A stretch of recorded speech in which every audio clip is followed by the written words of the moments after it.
Today, we want to move on to integration that we started talking about last week on Friday. And that is our next big thing. In the category of two big questions for calculus, the first one was, what's the slope of the line tangent to a function at a given point? The next one is, what is the area under a curve and above an interval on the x-axis? The thinking that we want to put around integration is that integration is multiplication, but one of the factors is continuously variable. That's the problem that we're trying to solve with integration. That is the most general version of the problem that we're trying to solve with integration.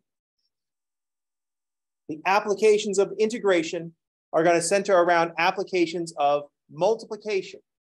And we're going to start with area is equal to length times width. But anywhere else we get to multiply, that can be an application of integration. Distance is equal to rate times time. Work is equal to force times distance. Gross pay is hourly wage times hours.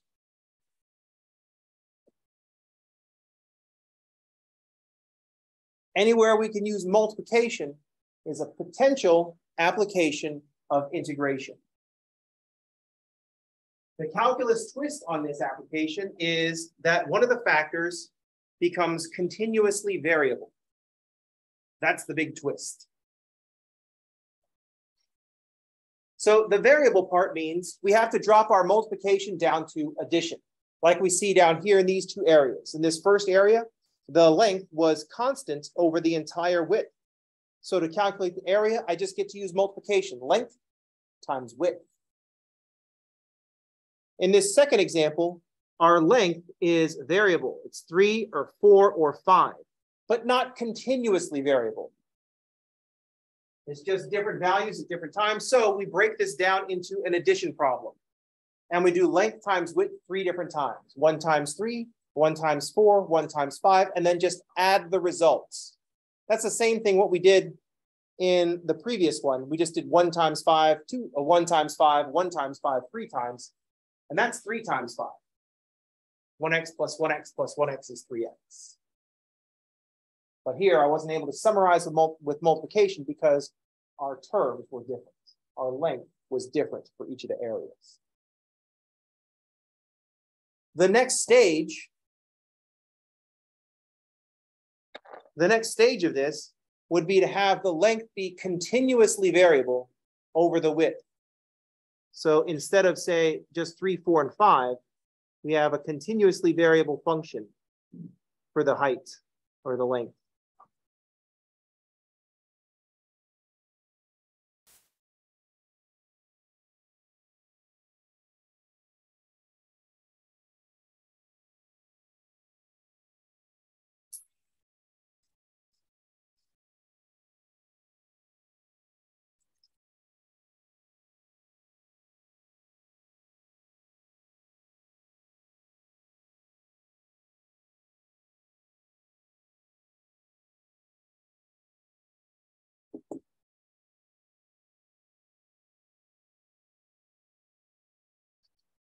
So in that first example, we see a constant length.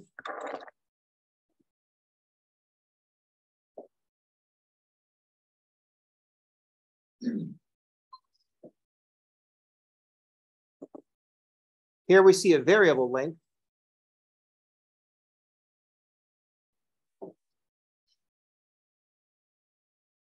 And in this last one, we see the continuously variable length.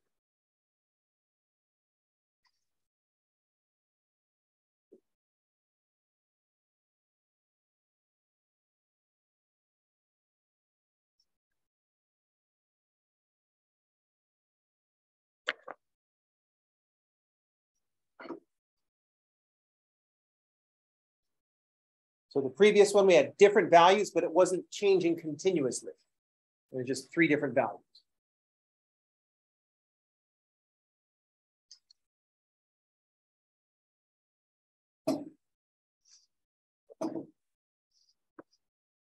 But here, whatever the length is at one point, there is no next point to look at the length, because the length is changing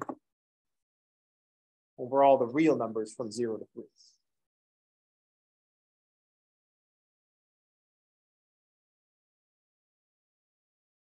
Integration is multiplication, but one of the factors is continuously variable.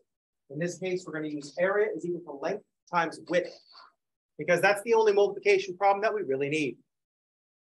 Length times width. We just do length times width. Because if we change it to something else, distance is equal to rate times time, we do the same thing. Rate, time, and the area tells us distance. If we use the fact that work is equal to force times distance, we just put force, distance, and then if the force is continuously variable, then we still want the area under the curve and above an interval on the on the x-axis. So work is equal to force times distance. We just put force on the vertical, distance on the horizontal, and the area will tell us the amount of work. If you have a continuously variable hourly wage, that would be weird, but okay.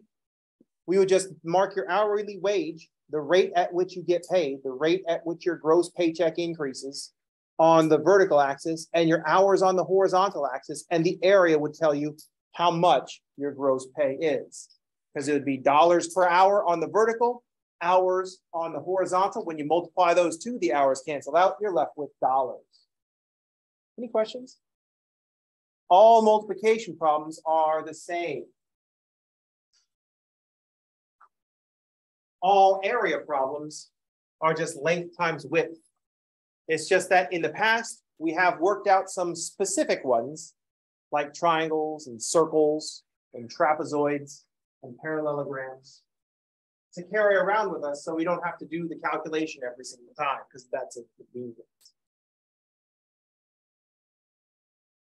Any questions? How's everyone okay? So what we need is a strategy for dealing with this continuously variable length. I'm going to phrase it from this standpoint, where area is equal to length times width. But we can adjust it to any situation that we want. We just start with a multiplication problem. And we're going to say the problem is our stupid length is continuously variable. How can we deal with this continuously variable length part? Because things are so simple if it's variable but constant for short periods of time. Since it's so simple if it's variable but constant for small bits, that's what we do. We just take this continuously variable length and bust it down one level to variable length but constant for a little while. So this is what we like about this. It's variable length, but it's constant in short bursts.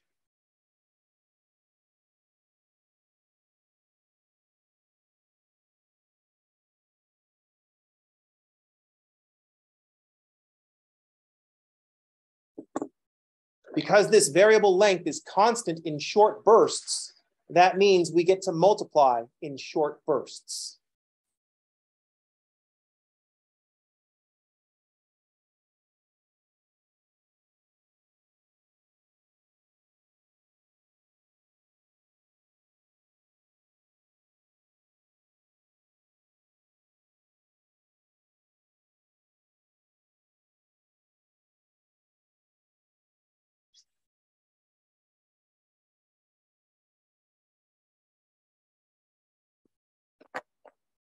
That's what we want. I had this weird stair-step looking function, and we just said, that's 3 rectangles. I know how to deal with rectangles. I just do length times width on those short bursts. I just have to do that 3 times, then add the results. So it's constant in short bursts, so we get to multiply in short bursts, then add the results.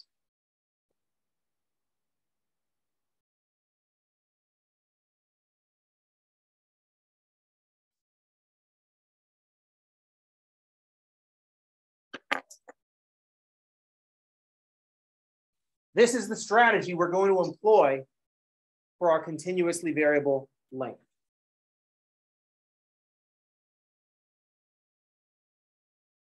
Any questions?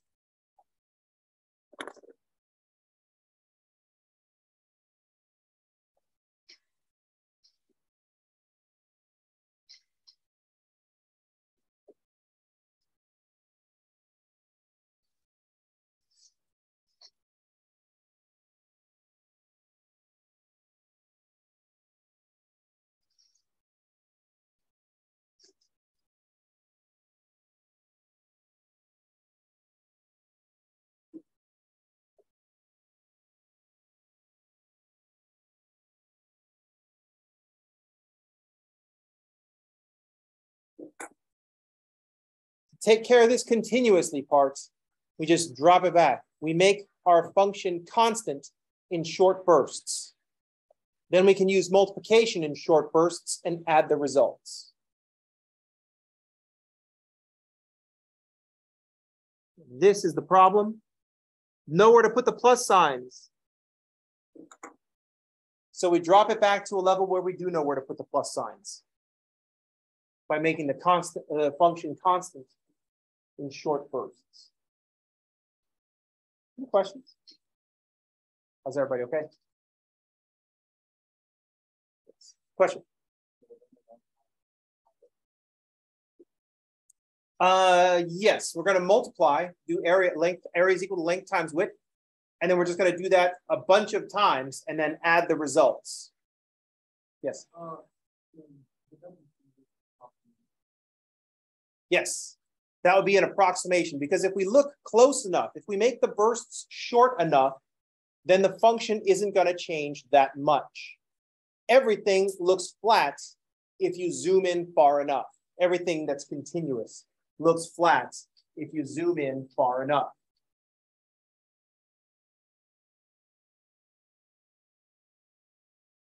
So you'll notice that we want to make short bursts. Where is that headed? What does calculus say? How short are we going to make the bursts?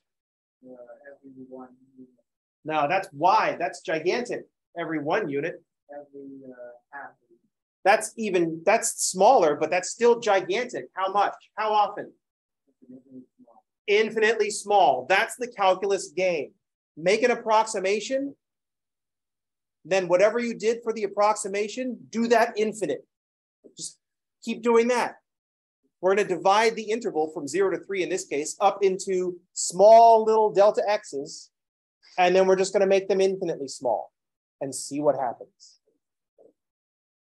Because that's how calculus works. I want the slope of a line tangent to a function.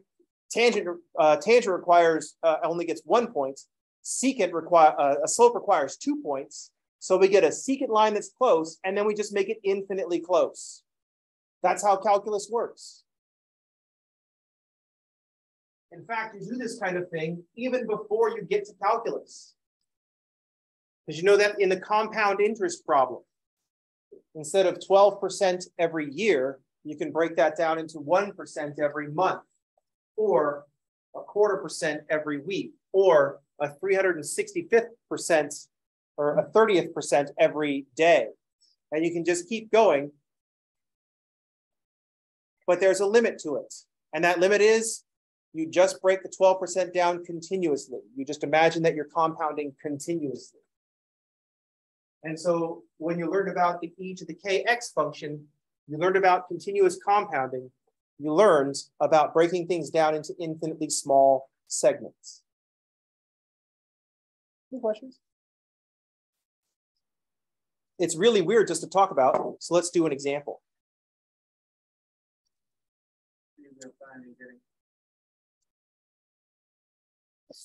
I don't think I can fit my example here. God, just like usable space, but like not usable for what I need to use it for. It's terrible.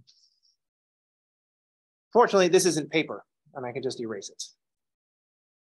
Except for that one page where I used the wrong pen. Yeah. Where that page is ruined on this side for now. All right, let's look at an example.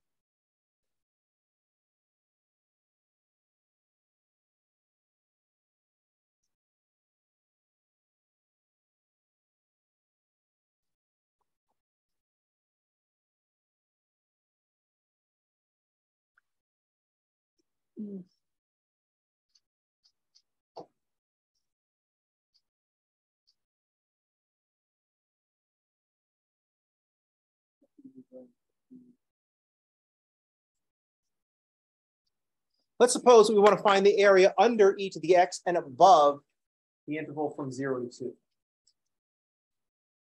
This is a bad choice because the derivative of e to the x is e to the x, so the integral of e to the x is also e to the x, but we're not going to be using it for that. And by the time we get to the fundamental theorem of calculus, you'll have forgotten that we did this example. So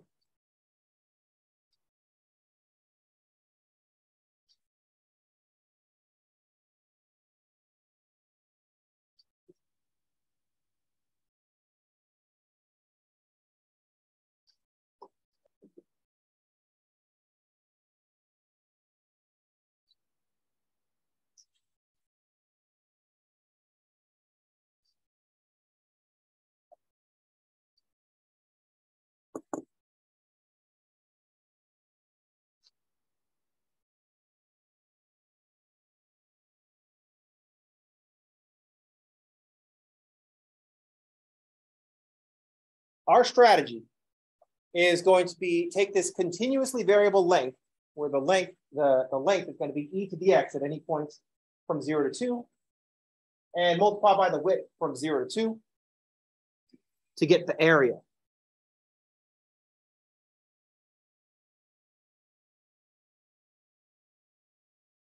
So notice that this point here is at y equals 1, and this point here is going to be at e squared.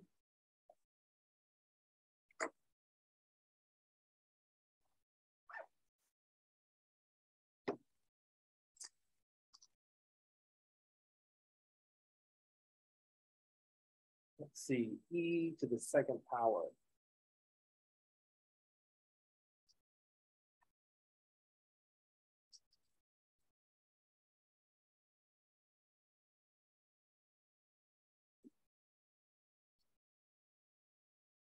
So e squared is let's call it 7.839.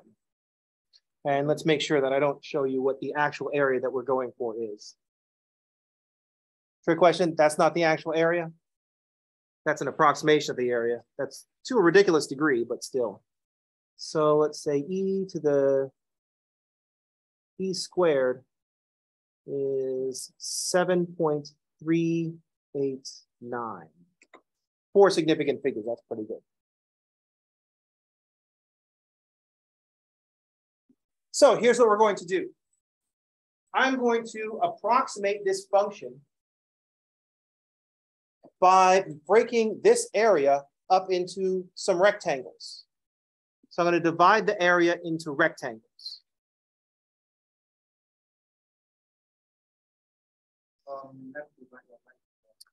Doesn't matter.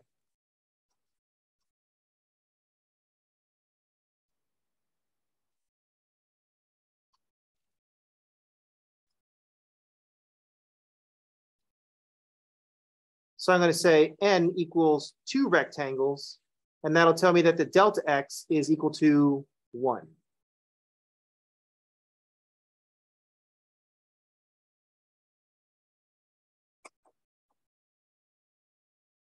And we're going to say this function is constant on each of those intervals.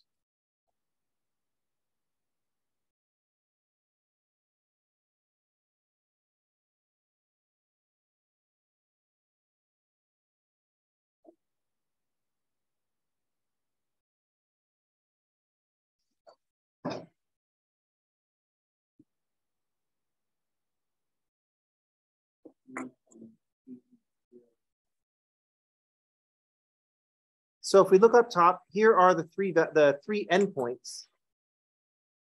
I just need to pick a value for those 2 rectangles. I know there's 3 numbers. There's the 0, the 1, and the 2, but there's 2 rectangles in there, right? That first one between 0 and 1, and the second one from 1 to 2. The width of each of those is going to be 1. We need some value for the height. So I'm just going to choose the left endpoint. So e to the 0 is equal to 1. E to the 1 is equal to 2.718.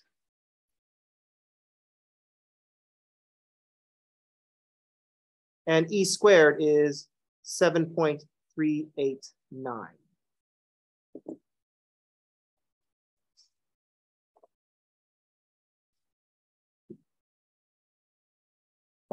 I don't know why those are in green.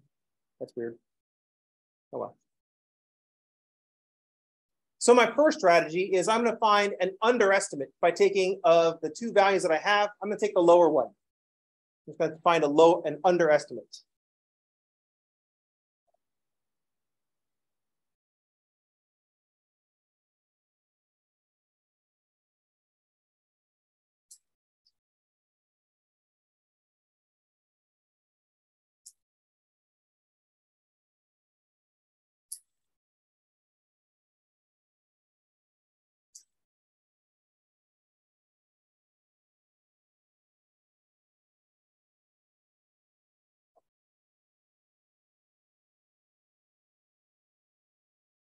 So what I'm going to do is I'm going to use 1. This first rectangle is just this 1. Then here, the second one is at 2. There's my second rectangle.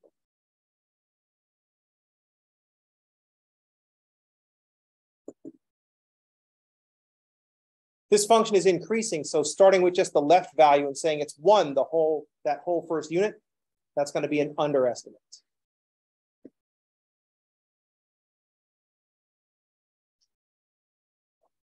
So length is going to be 1 times width is going to be 1 plus the length is going to be 2.718 times the width is going to be 1 again.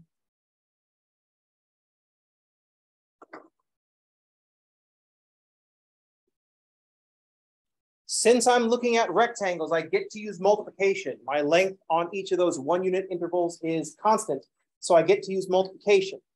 Then when I have those 2 areas that I got through multiplication, I just add the results.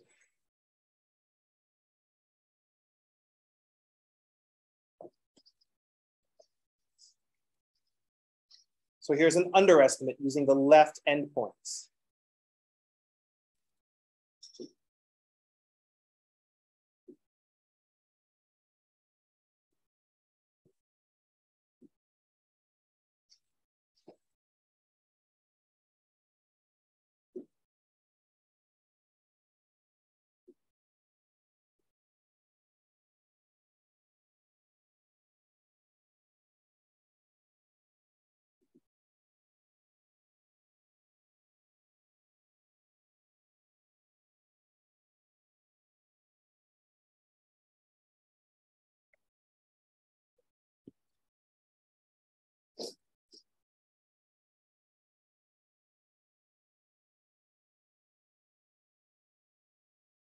We can also make an overestimate using the right endpoints.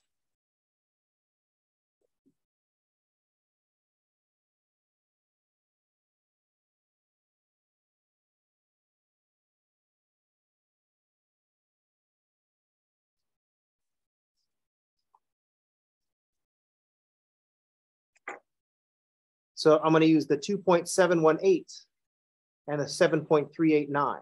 So our area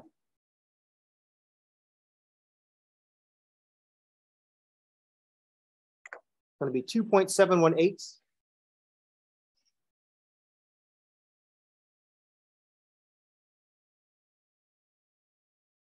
times 1 plus 7.389 times 1.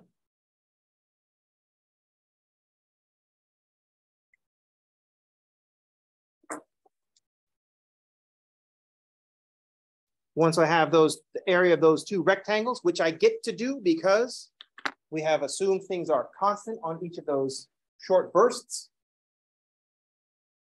we just add the results. 2.718 plus 7.389 is more multiplication that I'll be able to do.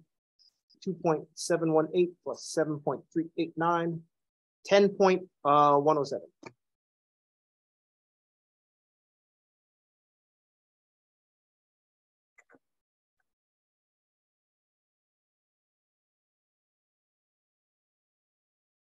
Well, this is a terrible set of approximations. The area is somewhere between 3.718 and 10.107. That's a little bit too far apart. Yeah, we could. That would be assuming that the function is linear on each one. That's too far. We don't want to go into trapezoid. I remember on Friday, I'm like, oh, what's the area of a trapezoid? And everybody's like, oh, I don't know. What's the area of a trapezoid? So we don't get to do that yet. You don't get to average these two.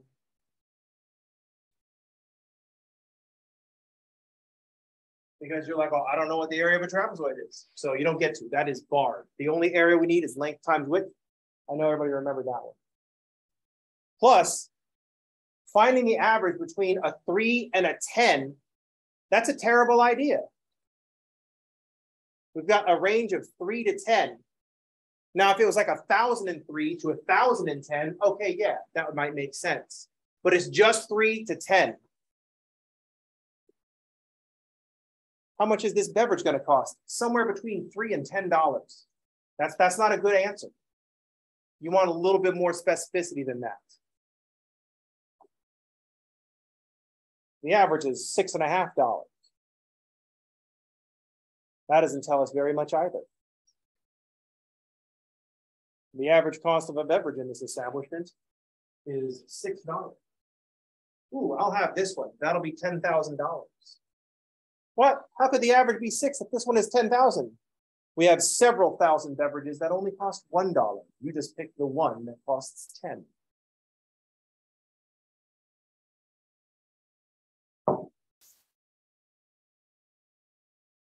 So this is a large range of values. But we know how to do this, how to deal with this in calculus. It's because we use too few rectangles. Better approximation, use more rectangles.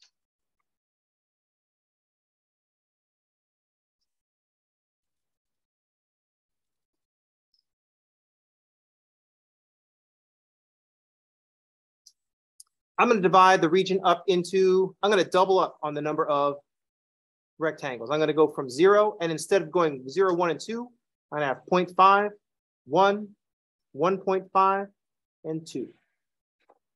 So these values I had before, 1, 2.718, 7.389. I'm just going to put in some more values. What's e to the 0.5? 1.649 and e to the 1.5. 4.482.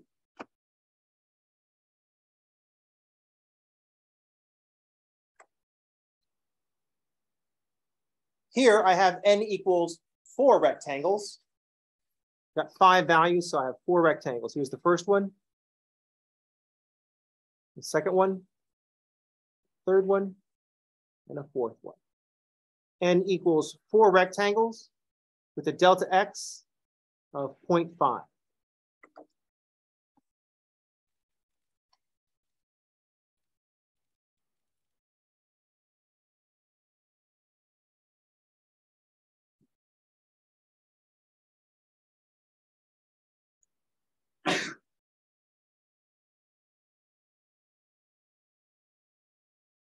And then we're just going to do an under and an over like we did before.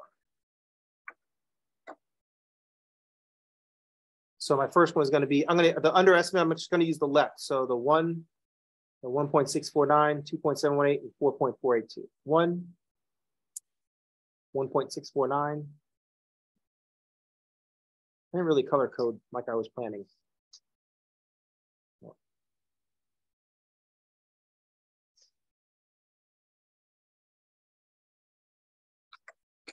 Now I have a lot more numbers here, but in each case, we're not multiplying by 1, we're multiplying by 0.5.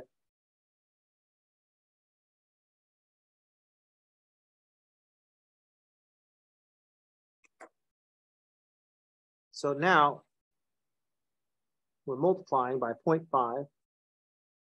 And then we just do like we did before, add up the results. We wanted to add up results. We needed a place to put the pluses.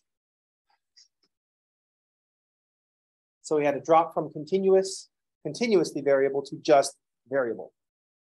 Constant in short bursts.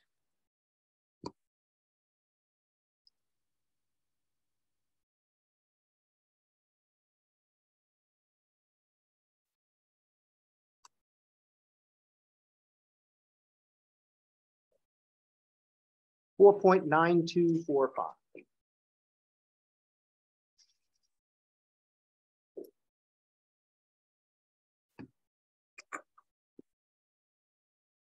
Then for the overestimate, we'll just use the right endpoint of each rectangle. So I'll use the 1.649, the 2.718, the 4.482, and the 7.389.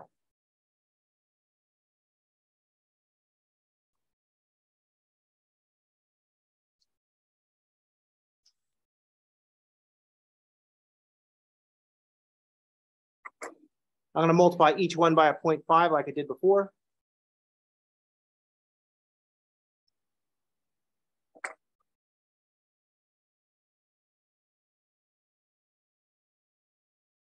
And then I'm going to add up the 4 areas. So I just take my 4.925 and take off the 1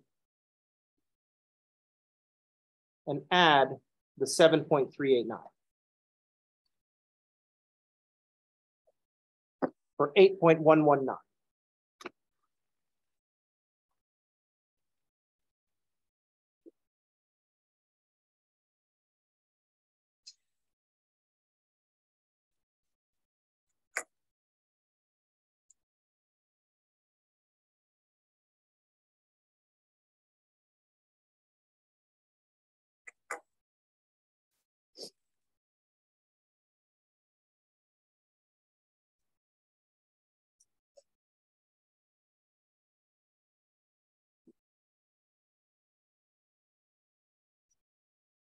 That's closer, 4.9 to 8.1.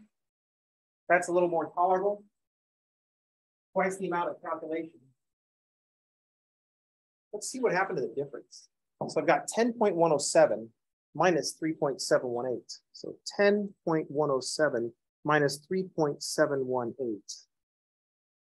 That first difference is 6.389, and the second difference is 8.119 minus 4.925 for a difference of 3.194.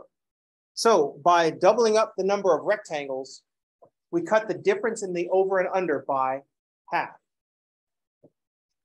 So if we look at the difference here,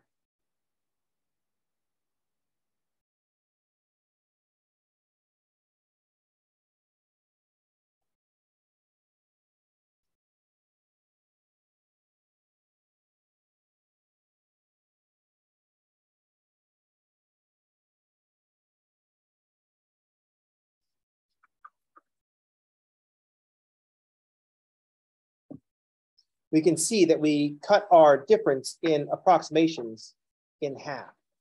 3.194 twice is 6.388.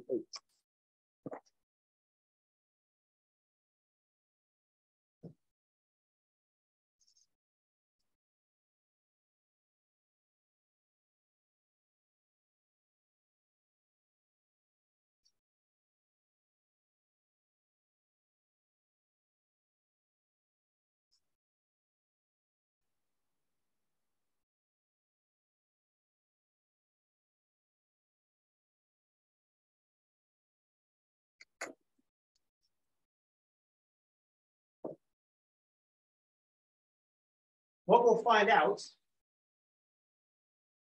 this is only one piece of evidence to support this, but what we will find out is that the difference between the approximations is inversely proportional to the number of rectangles. Double the rectangles, half the difference.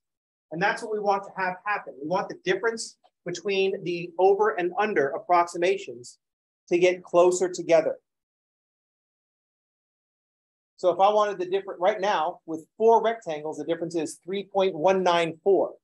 So if I jump this up to 40 rectangles, multiply by 10 the number of rectangles, that will divide by 10 the difference between my over and under estimates.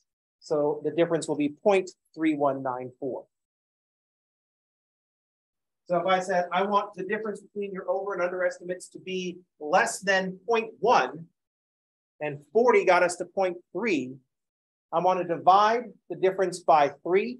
So I'm going to have to multiply the number of rectangles by 3. That would be approximately 120 rectangles to get the difference to be approximately less than 0.1 between the over and under estimate when calculating this way. Any questions?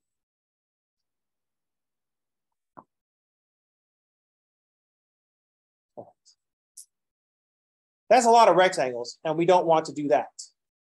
So this next homework assignment, you're really not going to like. Because I'm like, oh, the difference needs to be 1/100th. And you're like, oh, is that like over 1,000 rectangles? And I'm like, oh, yeah, kind of. You better get started because you have until tomorrow. I'm just kidding. That's ridiculous.